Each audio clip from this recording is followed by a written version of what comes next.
بسم الله الرحمن الرحيم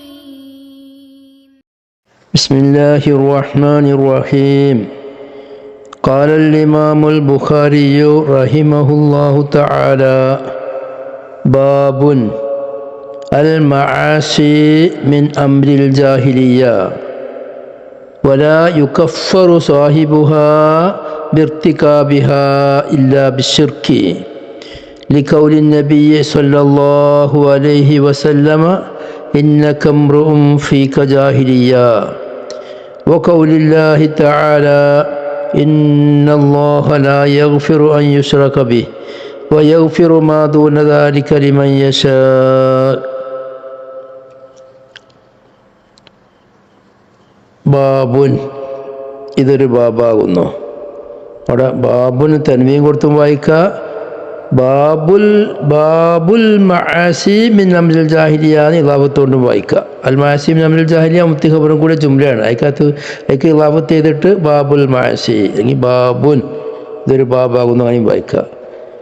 മറ്റേതാവുമ്പം ബാബുൽ മആസി മിൻ അംരിൽ ജാഹിലിയ ദോഷങ്ങൾ ജാഹിലിയ കാര്യങ്ങളിൽ പെട്ടതാണ് എന്ന് വിശദീകരിക്കുന്ന ബാബാകുന്നു. രണ്ടാലും അർത്ഥങ്ങൾ തന്നെയാണ്. ദോഷങ്ങൾ അൽ മആസി മഅസിയത്തിൻ്റെ ജമ്മാണ് മആസി. മഅസിയത്ത് എന്നത് അസ്വാ യഅസി അസിയം വ മഅസിയത്തൻ മീമിയ മസ്തറാണ്.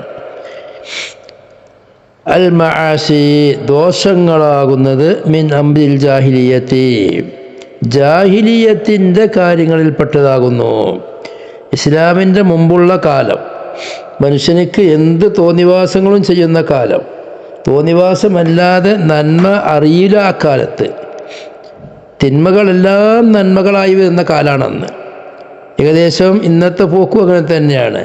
നന്മകൾ ആരെന്ത് പറഞ്ഞാലും ആ നന്മകളെ സ്വീപ്പാക്കുക, നന്മ പറയുന്നത് ചോദ്യം ചെയ്യപ്പെടുക, എന്നിട്ട് ആ നന്മ എല്ലാം എന്ന് വെച്ച് തീർക്കുന്ന ഒരു കാലം. ഇന്ന് സോഷ്യൽ മീഡിയകളിലും കുറച്ച് ചർച്ചകളിലെല്ലാം വല്ലാതെ കാണാൻ പറ്റുന്ന സംഭവമാണത്. തിന്മകളെ മുഴുവനും നന്നായി കാണുക. അതേ ഒരു കാലമുണ്ടായിരുന്നു ജാഹിലിയ കാലം റസൂലുള്ളാഹിന്റെ മുമ്പ്. ആ ജാഹിലിയ കാലത്തെ കാര്യങ്ങളിൽ പെട്ടതാണ് ഏത് ദോഷവും. അതൊന്നും തന്നെ ഇസ്ലാമിൽപ്പെട്ടതല്ല. ആര് തെറ്റ് ചെയ്താലും, ഏത് മുസ്ലിം തെറ്റ് ചെയ്താലും അത് ജാഹിലിയ കാര്യങ്ങൾപ്പെട്ടതാണ്. അത് ഇസ്ലാമിൻ്റെ പേരിൽ, മുസ്ലിമീങ്ങളുടെ പേരിൽ വെച്ച് കെട്ടണ്ട. ഇന്നത്തെ കാലത്ത് പഠിച്ചോനെ ചാനലുകളെല്ലാം കേട്ടാൽ ഏതെങ്കിലും മുസ്ലിമീങ്ങൾ എവിടെ ചെല്ലാം എന്തെല്ലാം ചെയ്യുന്നു അതെല്ലാം ഇസ്ലാം കാര്യമായിട്ടുണ്ടോ, മുസ്ലിമീങ്ങളെ കാര്യമാണ്. ഏതെങ്കിലും ഗവൺമെൻറ് ഇസ്ലാമിൻ്റെ പേരുള്ള ഏതെങ്കിലും ഗവൺമെൻറ് ഒരു നിയമം പാസ്സാക്കിയാൽ അത് മുസ്ലിം നിയമമായി എണ്ണും. എന്നിട്ട് അത് പിടിച്ചിട്ട് മുസ്ലിമീങ്ങൾ അങ്ങനെ, മുസ്ലിം മതമല്ല, ഇസ്ലാം മതമല്ലേ, അവിടെ മുസ്ലിമീൻ്റെ മതം അങ്ങനല്ലേ എന്ന് പറഞ്ഞിട്ട് മുസ്ലിം മതം അതാക്കി മാറ്റും. ഇമാം ബുഖാരി റളിയല്ലാഹു അൻഹു ആ ഒരു ആശയത്തിന് ശക്തമായ എതിർ. ഇസ്ലാം മനസ്സിലാക്കേണ്ടത് പരിശുദ്ധ ഖുർആനിൽ നിന്നും, ഖുർആനിൽ നിന്നും, സുന്നത്തിൽ നിന്നും, ഇമ്മത്തിൻ്റെ അഖ്വാലുകളിൽ നിന്നും മാത്രമാണ്. അതല്ലാതെ ആരെങ്കിലും മുസ്ലിം നാമധാരികളോ മുസ്ലിം പേരുള്ള ഗവൺമെൻറ്റുകളോ എന്തെങ്കിലും ചെയ്യുന്നത് അത് ഇസ്ലാമായി എണ്ണണ്ട. അതെല്ലാം ഇസ്ലാം വിരോധിച്ച ദോഷങ്ങളാണെങ്കിൽ അതെല്ലാം ജാഹിലിയത്തിൻ്റെ കാര്യത്തിലാണ് എണ്ണുക, ഇസ്ലാമിൻ്റെ കാര്യത്തിൽ എണ്ണാൻ പറ്റൂല. വളരെ പ്രധാനപ്പെട്ട ബാബാണ് ഇമാം ബുഖാരി ഇവിടെ പറയുന്നത്. തൊട്ട് മുമ്പത്തെ ബാബ് ഇവിടെ കിതാബ് വിഷയം ഈമാനാണ്. ഈമാൻ പറയുന്ന സ്ഥലത്ത് ഈമാനിൻ്റെ എതിരായ കുഫറിനെ സംബന്ധിച്ച് പറയേണ്ടി വന്നപ്പോൾ ആ കുഫർ രണ്ട് തരമുണ്ട്. മഹാകുഫറുണ്ട്, ഇസ്ലാമിൽ നിന്ന് പുറത്തു പോകുന്ന കുഫറുണ്ട്. എന്നാൽ ഇസ്ലാമിൻ്റെ ഉള്ളിൽ നിന്ന് തന്നെ ഇസ്ലാമിന് എതിരായി ചെയ്യുന്ന കാര്യങ്ങൾ അതിനെ സംബന്ധിച്ചും കുഫ്റാനുൻ നിഅമ എന്ന അർത്ഥത്തിന് കുഫർ എന്ന് പറയാം. എന്ന് പറയുമ്പോൾ പൊതുവായി ഏത് ദോഷം ആര് ചെയ്യുന്നുണ്ടോ അതെല്ലാം അമ്രുൽ ജാഹിലിയത്തിലേ പെടുത്താൻ പറ്റുള്ളൂ. അതൊന്നും ഇസ്ലാമിൻ്റെ കാര്യമായി, ഇസ്ലാമിൻ്റെ നിയമങ്ങളായി ആര് ചെയ്യുന്നതും എണ്ണാൻ പറ്റൂല. ഇസ്ലാമിൻ്റെ ഖുർആനിനും ഹദീസിനും മഹാന്മാരായ അഇമ്മത്തുൽ കിറാമിൻ്റെ ഇബാറത്തുകൾക്ക് എതിരായി ആര് ചെയ്യുന്നുണ്ടോ അതെല്ലാം ദോഷങ്ങളാണ് ഇസ്ലാമിൽ. ആ ദോഷങ്ങൾ ആ മുസ്ലിമീങ്ങൾ ചെയ്യുന്ന ദോഷങ്ങൾ തന്നെ അമ്രുൽ ജാഹിലിയ. ജാഹിലിയത്തിൻ്റെ കാര്യം, ധാർമ്മികത ഇല്ലാത്ത കാലത്തുള്ള കാര്യം അധാർമികമാണതല്ല. പക്ഷേ വലാ യുകഫറു സ്വാഹിബുഹാ, ദോഷങ്ങൾ എന്നർത്ഥമില്ല, ദോഷങ്ങളെ ചെയ്യുന്നവന്, ദോഷത്തിൻ്റെ ആള് കാഫിറാക്കപ്പെടൂല, കുഫറിലേക്ക് ചേർക്കപ്പെടൂല. ബിർത്തികാബിഹ, ദോഷം ചെയ്തത് കാരണമായിട്ട്. ഒരാൾ ദോഷം ചെയ്തത് കാരണമായിട്ട് അവന് ഇസ്ലാമിൽ നിന്ന് പുറത്തുപോയി എന്ന് പറയില്ല. പിന്നെ എന്തേ പറയുള്ളൂ? മുസ്ലിം കുറ്റം ചെയ്തു, തെറ്റ് ചെയ്തു, കുറ്റവാളിയായ മുസ്ലിം എന്നേ പറ്റി പറയാൻ പറ്റുള്ളൂ. ചില ആളുകൾ ചോദിക്കുന്ന ചോദ്യം, മുസ്ലിമായ മനുഷ്യൻ തെറ്റ് ചെയ്തിട്ട് അവനാ പറയുന്നത് അവൻ ചെയ്തത് മുസ്ലിമീങ്ങൾ അംഗീകരിക്കുന്നില്ലെങ്കിൽ ഓനെപ്പറ്റി നിങ്ങൾ ആ മുസ്ലിം എന്ന് പറയോ? മുസ്ലിം അല്ല നിങ്ങൾ പറയോ? ഞങ്ങൾ മുസ്ലിം അല്ല എന്ന് പറയില്ല. ഞങ്ങളെന്താ പറയാ? തെറ്റ് ചെയ്ത മുസ്ലിം. അതാ വലാ യുകഫറു സ്വാഹിബുഹാ, കുറ്റത്തിൻ്റെ ഉടമയെ കുഫറിലേക്ക് ചേർക്കപ്പെടൂല. ബിർത്തികാബിഹ, അവൻ ദോഷങ്ങളെ ചെയ്ത കാരണമായിട്ട്. അവിടെ യുകഫറു എന്ന് വായിക്കാം, കുറ്റത്തിലേക്ക് ചേർക്കപ്പെടൂല, നിസ്ബന്റെ അനവാബ്. ഇനി വേണമെങ്കിൽ വലാ യക്ഫുറു എന്നും വായിക്കാം. വലാ യക്ഫുറു സ്വാഹിബുഹാ, ആ ദോഷം ചെയ്യുന്ന ദോഷത്തിൻ്റെ ആള് കാഫിറാവൂല. ബിർത്തികാബിഹ, അവൻ ദോഷം ചെയ്യൽ കാരണമായിട്ട്. യക്ഫുറു എന്നതിക്കും മഅറൂഫാകും, യുകഫറു എന്നതിക്കും മജ്ഹൂലാവണം. ഇല്ലാ ബിശ്ശിർക്കി, കുഫ്ർ കൊണ്ടല്ലാതെ.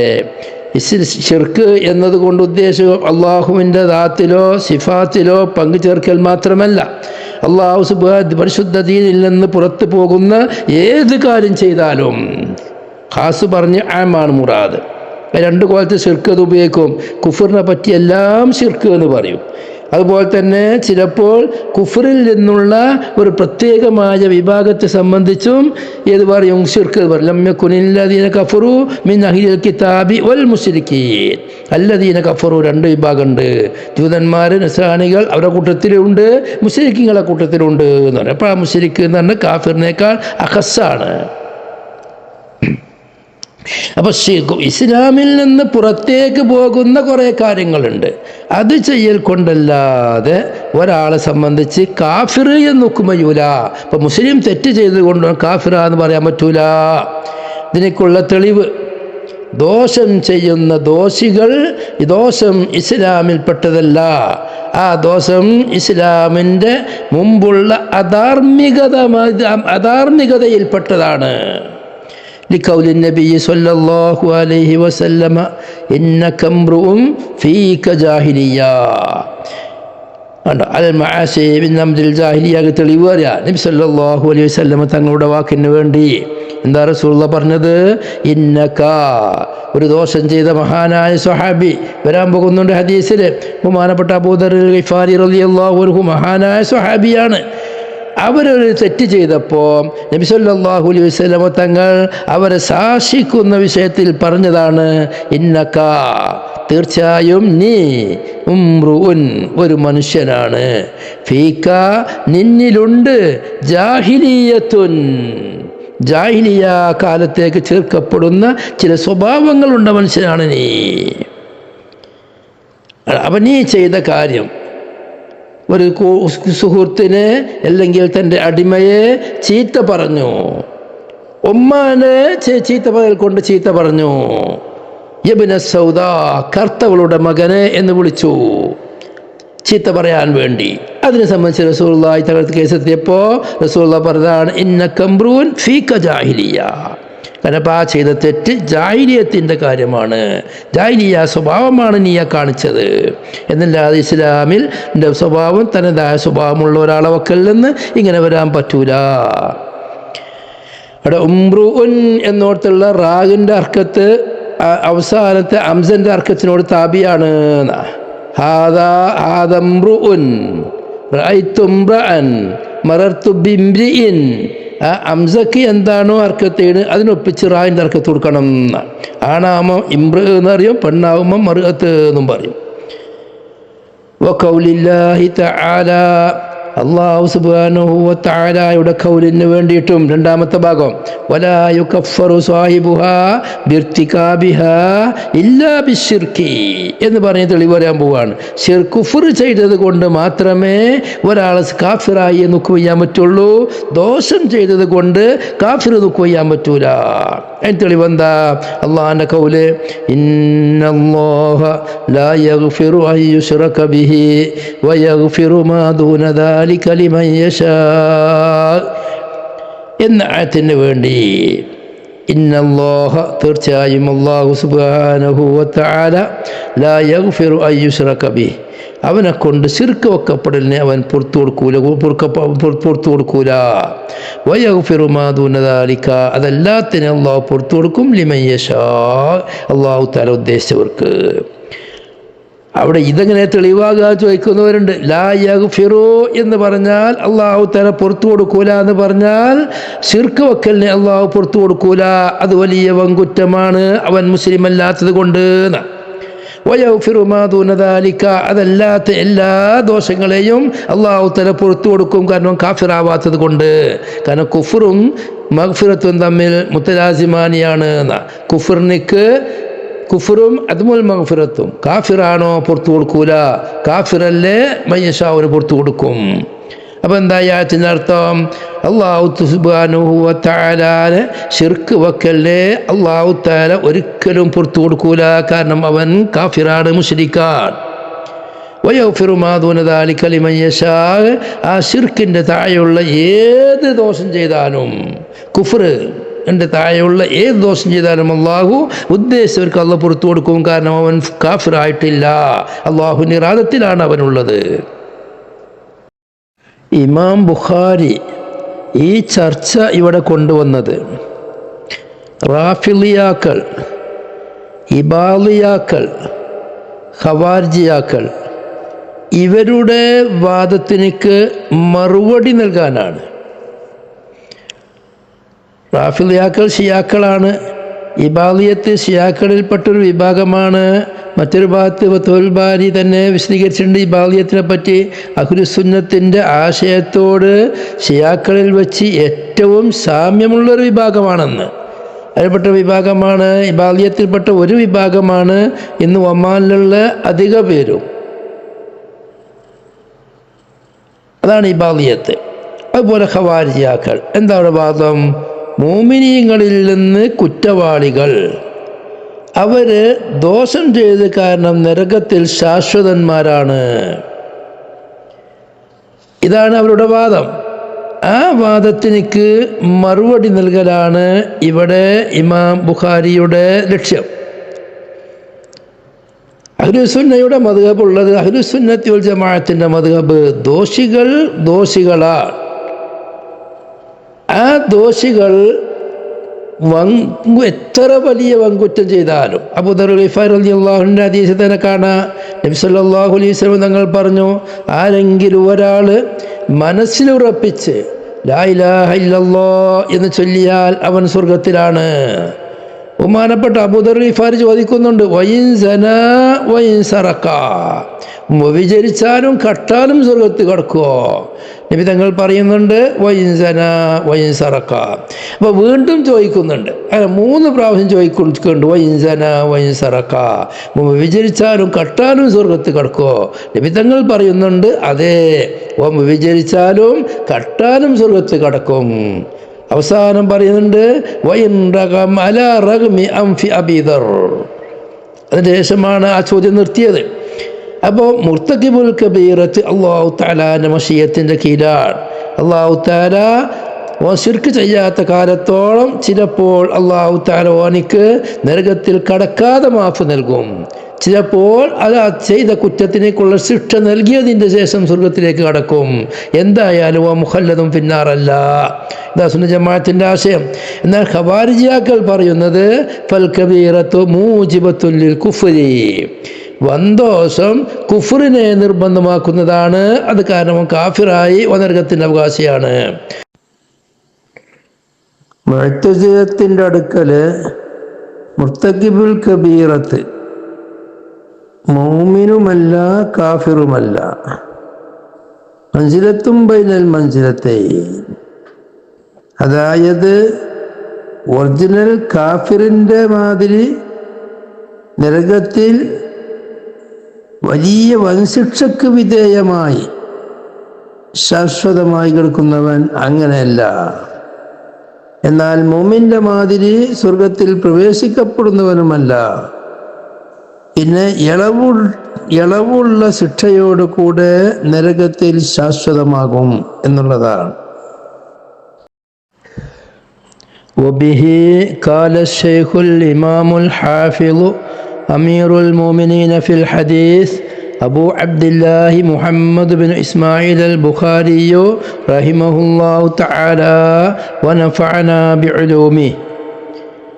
حدثنا سليمان بن حرب قال حدثنا شعبة عن واصل الأحدب عن المعرور أنه قال لقيت أبا ذر رضي الله عنه وعنهم بالربذة وعليه حلة وعلى غلامه حلة فسألته عن ذلك فقال إني ساببت رجلا فعيرته بأمه فقال لي النبي صلى الله عليه وسلم يا أبا ذر أعيرته بأمه إنك امرؤ فيك جاهلية إخوانكم خولكم جعلهم الله تحت أيديكم فمن كان أخوه تحت يده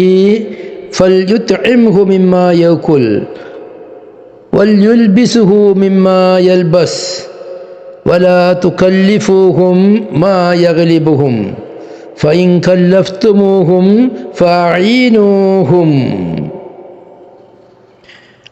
വളരെ പ്രസിദ്ധവും പ്രായോഗികവുമായ പ്രധാനപ്പെട്ട ഹദീസാണ്. ഈ ഹദീസിലെ റാവികൾ അഞ്ചാളാണുള്ളത്. ഒന്ന് അബൂ അയ്യൂബ് സുലൈമാൻ ബിൻ ഹർബ് റളിയല്ലാഹു അൻഹു, ബസറക്കാരനാണ്. അവരെ സംബന്ധിച്ച് മുമ്പ് നാം ചർച്ച ചെയ്ത് പോയിട്ടുണ്ട്. രണ്ടാമത് ശുഅബത്ത് ബിനുൽ ഹജ്ജാജ് റളിയല്ലാഹു അൻഹു, അവരെ സംബന്ധിച്ച് വിശദമായി ചർച്ച ചെയ്തിട്ടുണ്ട്. മൂന്നാമത് വാസിൽ ബിൻ ഹയ്യാൻ, അസദിയാണ്, കൂഫക്കാരനാണ്. വാസിൽ അഹ്ദബ് എന്നും അവരെ സംബന്ധിച്ച് പറയുന്നുണ്ട്, വെറും വാസിൽ എന്നും പറയുന്നുണ്ട്. ബുഖാരി തന്നെ കാണാം അൻ വാസിൽ അഹ്ദബ് എന്ന്. ഇവിടെയും അങ്ങനെ തന്നെയാണുള്ളത്. ഇവിടെയും ഉള്ളത് അൻവാസിൽ അഹ്ദബ് എന്നാണ്. ഇവിടെ പല റിവായത്തിലുമുണ്ട്. പല റിവായത്തും വാസിൽ ബിൻ ഹയ്യാൻ എന്നൊരു റിവായത്ത് ചില റിവായത്തിലുണ്ട്. നമ്മൾ വായിച്ചത് വാസിൽ അഹ്ദബ് എന്നാണ്. അവർ മഅറൂർ എന്നവരുടെ ശിഷ്യനാണ്. അബൂ വായിൽ എന്നിവരുടെയും ഷഖീഖ് എന്നവരുടെയും മുജാഹിദ് എന്നവരുടെയും അതുപോലെയുള്ള ധാരാളം ആളുകളെ തൊട്ട് ഹദീസ് റിപ്പോർട്ട് ചെയ്ത താബിയാണ് അവർ. അവരുടെ ശിഷ്യനാണ് ബഹുമാനപ്പെട്ട സുഫിയാനു സൗരി, ശുഅബ, മിസ്അർ, ഇങ്ങനെയുള്ള മഹാന്മാരായ ആളുകൾ.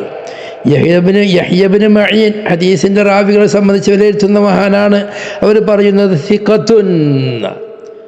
അബൂ ഹാത്തിമുർ റാസി പറഞ്ഞത് സ്വദൂഖുൻ സ്വാലിഹുൽ ഹദീസ്, ഹദീസിന് പറയുന്ന സത്യം മാത്രം പറയുന്നവരാണ്. അവിടെ വഫാത്ത് നടക്കുന്നത് 127 ധാരാളം മഹാന്മാരായ ശിഷ്യന്മാർ അവർക്കുണ്ട്. നാലാമതായി ഹദീസിൽ വരുന്നത് അൽ മഅറൂർ എന്നവരാണ്. ബിൽ ഐനിൽ മുഅ്ജമ, മുഹമ്മല, പുള്ളില്ലാത്ത ഐന് കൊണ്ട് മഅറൂർ. ഇബ്നു സുവൈദ് എന്നവരുടെ മകനാണ്. വിളിപ്പേര് അബൂ ഉമയ്യ എന്നാണ്. അസദ് കബീലയിലേക്ക് ചേർക്കപ്പെടുന്നവരാണ്. കൂഫക്കാരനാകുന്നു. ഇവിടെ സമയത്തുൽ അനിൽ അഹിദബി അനിൽ മഅറൂർ എന്ന ഇതേ വിഷയം ഇത്തിക്കിൽ വരുന്നുണ്ട്. മുപ്പര സംബന്ധിച്ച ഈ വാഴ്ത്തിയാണിത്. ഇവിടെ സമയത്തുൽ മഅറൂർ ഇബ്നു സുവൈദിൻ. മഅറൂർ ഇബ്നു സുവൈദ് എന്നവർ ഇവിടെ ഹദീസ് റിപ്പോർട്ട് ചെയ്യുന്നത് അബൂദർ ഗിഫാരി റളിയല്ലാഹുവിനെ തൊട്ടാണ്. അതുപോലെ ഉമർ ഇബ്നുൽ ഖത്താബ് റളിയല്ലാഹുവിനെ തൊട്ട് ഹദീസ് റിപ്പോർട്ട് ചെയ്തിട്ടുണ്ട്. അബ്ദുല്ലാഹ് ഇബ്നു മസ്ഊദ് റളിയല്ലാഹു തൊട്ട് ഹദീസ് റിപ്പോർട്ട് ചെയ്തിട്ടുണ്ട്. അബൂദർ ഗിഫാരി റളിയല്ലാഹു തൊട്ട് ഹദീസ് റിപ്പോർട്ട് ചെയ്തിട്ടുണ്ട്.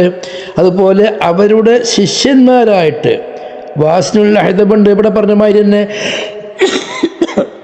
അഅ്മശ് എന്നവരുമുണ്ട്.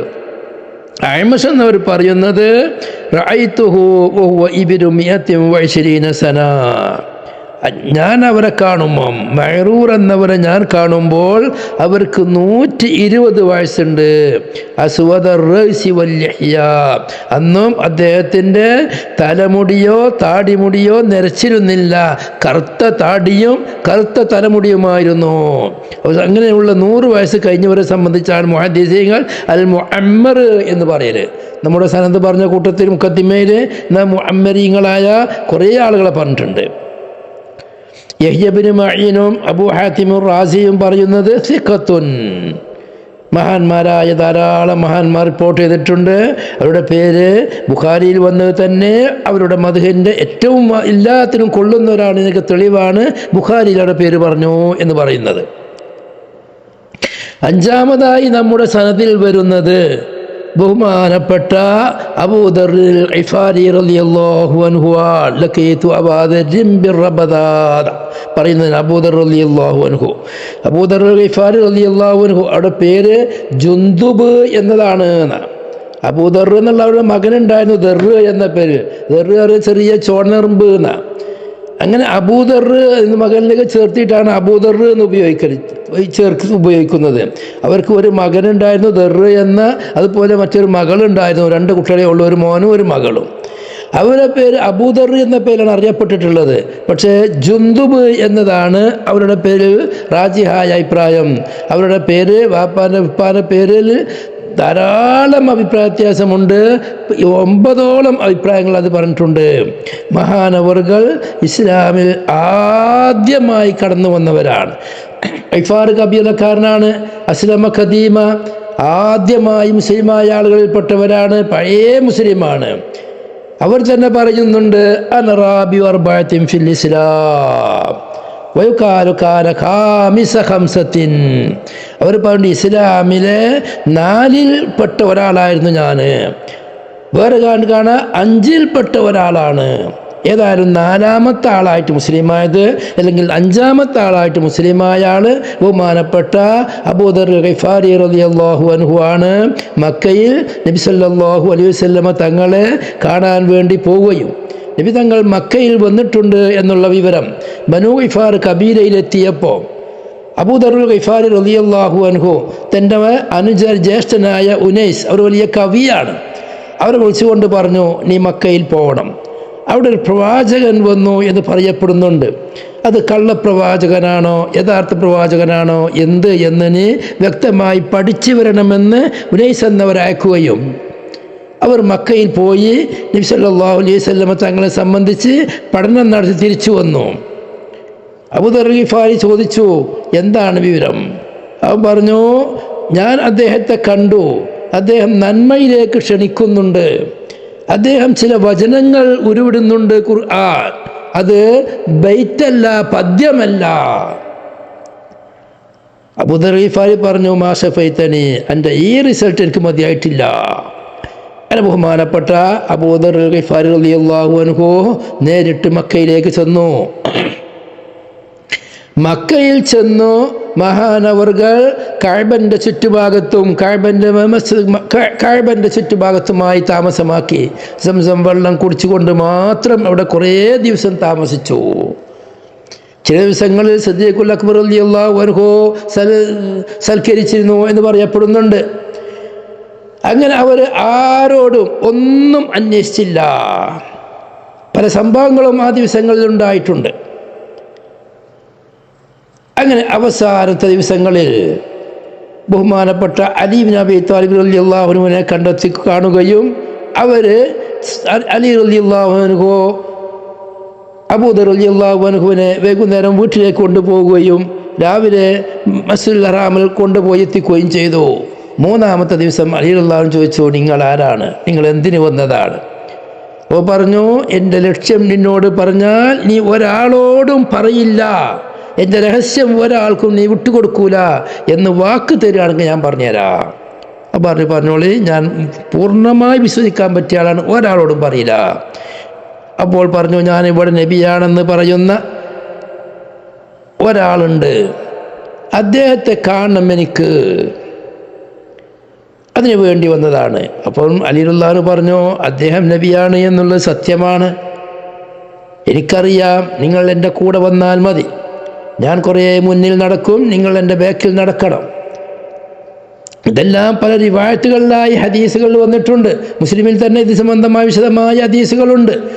അലി റളിയല്ലാഹു അൻഹു പറഞ്ഞു, ഞാൻ നടന്നു പോകുന്ന വഴിയിൽ എന്തെങ്കിലും അപകടമായി ആരെങ്കിലും കാണുകയാണെങ്കിൽ ഞാൻ അവിടെ വെള്ളം ഒഴിക്കുന്നത് പോലെ കാണിക്കും, അപ്പോൾ നിങ്ങൾ വഴി മാറിപ്പോണം, എൻ്റെ കൂടെ പോരരുത്. ഒന്നുമില്ലാതെ നേരെ പോവുകയാണെങ്കിൽ എൻ്റെ കൂടെ പോന്നാൽ മതി, വരണം. അങ്ങനെ യാതൊരു അപകട സൂചനവുമില്ലാതെ നബി തങ്ങളുടെ അടുത്തേക്ക് എത്തിപ്പെടുകയും ബഹുമാനപ്പെട്ട അബൂദർ ഗിഫാരി നബി തങ്ങളുമായി സംഭാഷണം നടത്തുകയും അതവിടെ തന്നെ നബി തങ്ങളെപ്പറ്റി സത്യപ്രവാചകനാണെന്ന് ബോധ്യപ്പെടുകയും ഷഹാദത്ത് കലിമ ചൊല്ലുകയും ചെയ്തു. അതിൻ്റെ ശേഷം നബി സല്ലല്ലാഹു അലൈഹി വസല്ലമ തങ്ങൾ അബൂദർ ഗിഫാരി റളിയല്ലാഹു അൻഹുവിനോട് പറഞ്ഞു, നിങ്ങൾ നിങ്ങളുടെ നാട്ടിലേക്ക് പോവണം, അവിടെ പോയി ജനങ്ങളെ ഇസ്ലാമിലേക്ക് ക്ഷണിക്കണം, ഞാൻ പ്രത്യക്ഷപ്പെടും, ഞാൻ മദീനയിൽ വന്ന് എൻ്റെ കാര്യമെല്ലാം വ്യക്തമായി വരുന്ന സമയത്ത് വിവരം നിങ്ങൾക്ക് കിട്ടുമ്പോൾ നിങ്ങൾ അങ്ങോട്ട് മദീനയിലേക്ക് എൻ്റെ അടുത്തേക്ക് വന്നാൽ മതി എന്ന് പറഞ്ഞു വിട്ടപ്പോൾ അബൂദർ ഗിഫാരി റളിയല്ലാഹു അൻഹു പറഞ്ഞു, എനിക്ക് അങ്ങനെ പോവാൻ മനസ്സില്ല, ഞാൻ ഈ വിശ്വസിച്ചതായ സത്യമതം അതൊന്ന് മക്കയിൽ പോയി കഅബയുടെ ചുറ്റുഭാഗത്ത് പോയി അതൊന്ന് വിളിച്ച് പറയണം, അന്ന് പരസ്യമാക്കണം, എന്നതിന് ശേഷം ഞാൻ പോയിക്കോളാ എന്ന് പറയുകയും നബി തങ്ങളുടെ മൗനസമ്മതപ്രകാരം അബൂദർ ഗിഫാരി റളിയല്ലാഹു അൻഹു കഅബയുടെ അടുക്കലേക്ക് ചെന്നു. എല്ലാ പ്രമുഖരും അവിടെയുണ്ട്. അവിടെ വെച്ച് വിളിച്ച് പറഞ്ഞു, അശ്ഹദു അല്ലാ ഇലാഹ ഇല്ലല്ലാഹ് വ അശ്ഹദു അന്ന മുഹമ്മദർ റസൂലുള്ളാഹ് എന്ന് വിളിച്ചു പറഞ്ഞപ്പോൾ അവിടെയുള്ള മുശ്രിക്കീങ്ങൾ മഹാനവർകളെ ഓടി വന്ന് എല്ലാവിധ ഉപദ്രവങ്ങൾ ഉപദ്രവിക്കുകയും അവസാനം അവർ നിലത്തേക്ക് തള്ളിടുകയും ചെയ്തു. അങ്ങനെ ശക്തമായ ഉപദ്രവം നടത്തുമ്പോഴാണ് ബഹുമാനപ്പെട്ട അബ്ബാസ് റളിയല്ലാഹു അൻഹു ഓടി വരുന്നത്. ഓടി വന്നിട്ട് പറഞ്ഞു, അവരെ എല്ലാവരെയും പിടിച്ചു മാറ്റി. എന്നിട്ട് പറഞ്ഞു, ഇത് ഗിഫാർ കബീലയിൽപ്പെട്ട മഹാനാരാളാണ്, നാം ഷാമിലേക്ക് കച്ചവടത്തിന് പോകുന്ന വഴിയിലാണ് ഗിഫാർ, നാം ഈ അദ്ദേഹത്തെ കൊന്നാൽ അവർ നമ്മളെ വെറുതെ വിടൂല, കച്ചവടത്തിന് പോകാൻ വിടൂല, അതുകൊണ്ട് തന്നെ അദ്ദേഹത്തെ വെറുതെ വിടലാണ് നല്ലത്. അങ്ങനെ അവർ ഉപദ്രവം നിർത്തി. രണ്ടാമത്തെ ദിവസവും ഇതുപോലെ തന്നെ അബൂദർ ഗിഫാരി റളിയല്ലാഹു അൻഹു വന്നു ഷഹാദത്ത് കലിമ ഉച്ചത്തിൽ പറയുകയും ഇതുപോലെ ഉപദ്രവിക്കുകയും അബ്ബാസ് റളിയല്ലാഹു അൻഹു ഇടപെട്ട് അവരെ രക്ഷപ്പെടുത്തുകയും ചെയ്തു. അബൂദർ ഗിഫാരി റളിയല്ലാഹു അൻഹു വലിയ മനുഷ്യനായിരുന്നു, നല്ല ആയവും നീട്ടവും തടിയും മസിലുമുള്ള ഒരു വലിയ മനുഷ്യനാണ്. ജാഹിലിയ കാലത്ത് അവരുടെ തൊഴിൽ അതുവഴി കച്ചവടത്തിന് പോകുന്ന ആളുകളെ കൊള്ളയടിച്ച് അതിൽ നിന്ന് ഉപജീവന മാർഗം തേടലായിരുന്നു, അല്ല കൊള്ളക്കാരനായിരുന്നു.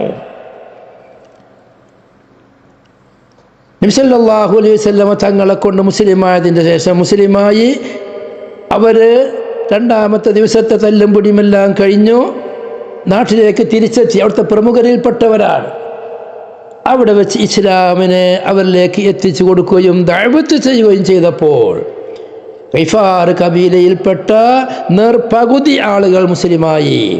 മറ്റേ പകുതി പറഞ്ഞു, നമുക്ക് മുസ്ലിം ആവണമെങ്കിൽ എന്നോട് പറഞ്ഞതുപോലെ അവർ ഉയരും, എല്ലാ നിൽക്കും, ഇവിടെ പ്രത്യക്ഷപ്പെടുമെന്നല്ല പറഞ്ഞത്, അത് കണ്ടതിൻ്റെ ശേഷം നമുക്ക് മുസ്ലിം ആവാം. അങ്ങനെ ബദറും കഴിഞ്ഞു, ഉഹുദും കഴിഞ്ഞു, ഖന്തക്കും കഴിഞ്ഞതിൻ്റെ ശേഷം ഗിഫാർ കബീലക്കാർ മുഴുവനും അതുപോലെ അവരുമായി സന്ധിയിൽ ഏർപ്പെട്ടിരുന്ന അസ്ലം കബീലക്കാരും അബൂദർ ഗിഫാരി റളിയല്ലാഹു അൻഹുവിൻ്റെ ക്ഷണം സ്വീകരിച്ചുകൊണ്ട് മുഴുവൻ മുസ്ലിമായി.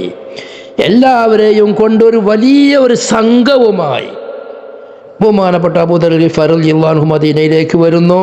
നബി സല്ലല്ലാഹു അലൈഹി വസല്ലം തങ്ങൾ അവരെ സ്വീകരിച്ചു. അവർക്ക് വേണ്ടി പ്രത്യേകം ദുആ ചെയ്തു കൊടുത്തു. ഗിഫാറുൻ ഗഫറല്ലാഹു ലഹാ വഅസ്ലം സാലമഹല്ലാഹ് എന്ന രണ്ട് കബീലക്കാർക്കും നബി സല്ലല്ലാഹു അലൈഹി വസല്ലം തങ്ങൾ ദുആ ചെയ്തു കൊടുത്തു. അവരെല്ലാം ദീനെ പഠിച്ച് നാട്ടിലേക്ക് തിരിച്ചു പോയപ്പോൾ അബൂദർ ഗിഫാർ റളിയല്ലാഹു അൻഹു പോയില്ല. നബി സല്ലല്ലാഹു അലൈഹി വസല്ലം തങ്ങളുടെ ചാരത്ത് താമസിച്ചു. ഏത് വിഷയത്തിലും എന്ത് സംശയമുണ്ടെങ്കിലും സ്വഹാബത്തിൽ നിന്ന് നബി തങ്ങളോട് എഴുന്നേറ്റ് ചോദിച്ച് മനസ്സിലാക്കുന്നവരായിരുന്നു. ഇമാമിങ്ങൾ പറയുന്നത് അബൂദർ ഗിഫാരി റളിയല്ലാഹു അൻഹു അബ്ദുല്ലാഹ് ഇബ്നു മസ്ഊദ് റളിയല്ലാഹു അൻഹുവിൻ്റെ അതേ സ്ഥാനമുള്ളവരാണെന്നാണ്. വിശദമായ ദീർഘമായ ചരിത്രമുള്ളവരാണ്. നബി സല്ലല്ലാഹു അലൈഹി വസല്ലം തങ്ങൾ തന്നെ പലപ്പോഴും അദ്ദേഹത്തെ ബനൂ മുസ്തലിഖ് യുദ്ധത്തിന് തങ്ങൾ പോകുമ്പോൾ അബൂദാത്തുർ റിഖാ യുദ്ധത്തിന് തങ്ങൾ പോകുമ്പോഴെല്ലാം മദീനയുടെ ഭരണം അവരെയായിരുന്നു ഏൽപ്പിച്ചിരുന്നത്. ഹുനൈൻ യുദ്ധത്തിന് പോകുമ്പോൾ ഗിഫാർ കബീലയുടെ കൊടി അബൂദർ ഗിഫാർ റളിയല്ലാഹു അൻഹുവിൻ്റെ കയ്യിലായിരുന്നു. ബഹുമാനപ്പെട്ട അബൂദർ റളിയല്ലാഹു അൻഹു തബൂക്ക് യുദ്ധത്തിലേക്ക് പിന്തി. റസൂലുള്ളാഹി തങ്ങളുടെ വഫാത്തിൻ്റെ തൊട്ട് മുമ്പ് നടന്ന യുദ്ധമാണ് തബൂക്ക് യുദ്ധം. വളരെ പ്രയാസം പിടിച്ച യുദ്ധമായിരുന്നു. ആ യുദ്ധത്തിന് എല്ലാവരോടും പോകാൻ വേണ്ടി പറഞ്ഞു കഴിയുന്ന പട്ടാളക്കാരെല്ലാവരും പടയാളികൾ മുഴുവനും പോരണമെന്ന് പറഞ്ഞു. അതിൽ നിന്ന് പോരാതെ കുറേ മുനാഫിക്കുകൾ മാറി നിന്നു. മുസ്ലിമീങ്ങളിൽപ്പെട്ട ഒറിജിനൽ മുസ്ലിമീങ്ങളുടെ മൂന്നാൾ മാറി നിന്നതും അവർക്കെതിരായിട്ട് പല നിബന്ധനകളും പല അവരെ വെടിയലും അവരുമായുള്ള എല്ലാ സംഭാഷണവും സംസാരം അടക്കം നിർത്തിയതുമെല്ലാം അവർക്ക് ഊരുകൾ കൽപ്പിച്ചതുമെല്ലാം നമുക്കറിയാവുന്ന കാര്യമാണ്. ആ യുദ്ധത്തിൽ തബൂക്ക് യുദ്ധത്തിൽ നബി സല്ലല്ലാഹു അലൈഹി വസല്ലം തങ്ങൾ യാത്ര ചെയ്തുകൊണ്ടിരിക്കുമ്പോൾ നബി തങ്ങളോട് ആരെല്ലാം പങ്കെടുത്തിട്ടില്ല ആരെല്ലാം വന്നിട്ടില്ല എന്നുള്ള വിവരങ്ങൾ ഓരോരുത്തർ പറഞ്ഞു കൊടുക്കുമ്പോൾ നബി സല്ലല്ലാഹു അലൈഹി വസല്ലം ഓരോരുത്തരുടെ പേര് പറയും അദ്ദേഹത്തിന് ഖൈറുണ്ടെങ്കിൽ അദ്ദേഹം വരും, ഖൈറില്ലെങ്കിൽ അദ്ദേഹത്തിൻ്റെ ഷർറ് നമുക്ക് ഒഴിവായി കിട്ടിയല്ലോ. ആ സമയത്താണ് ഒരാൾ വന്ന് പറയുന്നത്, നബിയെ അബൂദർ ഗിഫാർ ഇന്ന അബൂദറിൻ തഖല്ലഫ യാ റസൂലല്ലാഹ്, അബൂദർ യുദ്ധത്തിൽ വന്നിട്ടില്ല, പിന്തിയിട്ടാണുള്ളത്. ആ സമയത്ത് നബി സല്ലല്ലാഹു അലൈഹി വസല്ലം തങ്ങൾ വഴിയിലേക്ക് നോക്കിക്കൊണ്ടിരിക്കുകയാണ്. അവിടെ വാക്കിന് മറുപടി കൊടുക്കുന്നില്ല. അപ്പോഴാണ് അങ്ങ് അകലേ ദൂരത്തിൽ ഒരു ഒട്ടകത്തെയും പിടിച്ച് ഒരു മനുഷ്യൻ വരുന്നത് കാണുന്നത്. നബി സല്ലല്ലാഹു അലൈഹി വസല്ലം തങ്ങൾ പറഞ്ഞു, കുൻ അബൂദർ, കുൻ അബൂദർ, നീ അബൂദർ ആവണേ. എല്ലാവരും സൂക്ഷ്മം പരിശോധിച്ചു നോക്കുമ്പോൾ എന്താ അടുത്തടുത്ത് വന്നപ്പോൾ എല്ലാവരും പറഞ്ഞു അത് അബൂദർ തന്നെ. അബൂദർ റളിയല്ലാഹു അൻഹു തങ്ങളുടെ അടുക്കലേക്ക് വന്നപ്പം പറഞ്ഞു, റഹിമല്ലാഹു അബൂദറിൻ യംശി വഹദ വയമൂതു വഹദ വയുബ്അസു വഹദ. അബൂദറിന് അല്ലാഹു റഹ്മത്ത് ചെയ്യട്ടെ. അബൂദർ സ്വന്തമായി സഞ്ചരിക്കും, സ്വന്തമായി വഫാത്ത് മരിക്കും, സ്വന്തമായി നാളെ ഖിയാമത്ത് നാളിൽ മാശറിൽ ഒരുമിച്ച് കൂട്ടപ്പെടുകയും ചെയ്യും. വയുബ്അസു വഹദ. അബൂദർ ഗിഫാർ റളിയല്ലാഹു അൻഹുവിൻ്റെ അവസാന കാലം, അബൂദർ ഗിഫാർ റളിയല്ലാഹു അൻഹുവിൻ്റെ വഫാത്ത് ഉണ്ടായത് ഒറ്റക്ക് തന്നെയാണ്. ഖുലഫാഇൻ്റെ പ്രശ്നങ്ങളിൽ അബൂദർ ഗിഫാർ റളിയല്ലാഹു അൻഹു സാമ്പത്തിക വിഷയങ്ങളിൽ പ്രത്യേക കാഴ്ചപ്പാടുള്ളവരും ആ കാഴ്ചപ്പാടനുസരിച്ച് ഭരണാധികാരികളോട് നേരിടുകയും ചെയ്തപ്പോൾ മുആവിയ റളിയല്ലാഹു അൻഹു ഷാമിൽ നിന്ന് അവർ 2 പ്രാവശ്യം മദീനയിലേക്ക് പോകാൻ വേണ്ടി ആവശ്യപ്പെട്ടു. വലിയ വിശദമായ ചരിത്രമുണ്ട്. അതിൻ്റെ എല്ലാം പിന്നിൽ തങ്ങൾ തന്നെ പറഞ്ഞതായ ഉസ്മാൻ ബിൻ അഫ്ഫാൻ റളിയല്ലാഹു അൻഹുവിൻ്റെ അടുക്കലേക്ക് കയറി ചെന്ന് ചാട്ടവാറെടുത്ത് പരക്കെ അടിക്കുന്ന ഉസ്മാൻ അഫ്ഫാൻ റളിയല്ലാഹു അൻഹുവിൻ്റെ സൂറയിൽ വെച്ച് വലിയ വിഷയങ്ങളെല്ലാം ചർച്ച ചെയ്യുന്ന മജ്ലിസിൽ വെച്ച് അവിടെ വെച്ച് ചാട്ടവാറെടുത്ത് ഓരോരുത്തരെയും അടിക്കുന്ന സ്വഭാവമുണ്ടായിരുന്നു. അങ്ങനെ അവരുടെ ആ ഒരു മദ്ഹബ്, സത്യമായ അവരുടെ മദ്ഹബ് പ്രചരിപ്പിക്കാൻ വേണ്ടിയുള്ള ശ്രമത്തിൻ്റെ ഇടയിൽ ഭരണകർത്താവായ ഉസ്മാൻ അഫ്ഫാൻ റളിയല്ലാഹു അൻഹു പ്രയാസം നേരിട്ടപ്പോൾ ഉസ്മാൻ റളിയല്ലാഹു അൻഹു അവരോട് പറഞ്ഞു, നിങ്ങൾ മദീന വിട്ട് റബദ എന്ന് പറയുന്ന സ്ഥലത്തേക്ക് പോകണം. റബദ എന്ന് പറയുന്നത് മദീനയിൽ നിന്ന് റിയാദിലേക്ക് പോകുന്ന വഴിയിലുള്ള സ്ഥലമാണ്. ഏകദേശം 100 കിലോമീറ്ററോളം അകലമുണ്ട്. അവിടെ ഉമർ ഇബ്നു ഖത്താബ് റളിയല്ലാഹു അൻഹുവിൻ്റെ കാലത്ത് ഇസ്ലാമിൻ്റെ കുതിരകളെയും ഒട്ടകങ്ങളെയും അവിടെയായിരുന്നു മേയ്ക്കാൻ നിർത്തിയിരുന്നത്. അവിടെ പ്രത്യേക വെള്ളങ്ങളും സൗകര്യങ്ങളും ഉള്ള സ്ഥലമാണ്. യാത്രക്കാർ ഇടയ്ക്കൊന്ന് വിശ്രമിക്കുന്ന സ്ഥലമാണ്.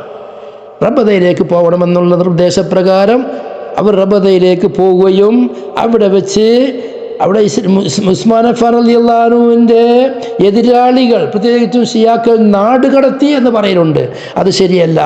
ബഹുമാനപ്പെട്ട റസൂലുള്ളാഹി തങ്ങൾ അബൂദർ ഗിഫാരിയോട് പ്രത്യേകം വസിയത്ത് ചെയ്തിരുന്നു, നീ ജനങ്ങൾ, അവിടുത്തെ അന്നത്തെ ഭരണാധികാരികൾ പറയുന്നത് അനുസരിക്കണം, അതാണ് നല്ലത് എന്ന്. നബി തങ്ങൾ ചോദിച്ചു, ഷാമിൽ നിന്ന് നിന്നെ പുറത്താക്കി, രണ്ടാമതും പുറത്താക്കിയാൽ നീ എന്ത് ചെയ്യും അബൂദർറെ?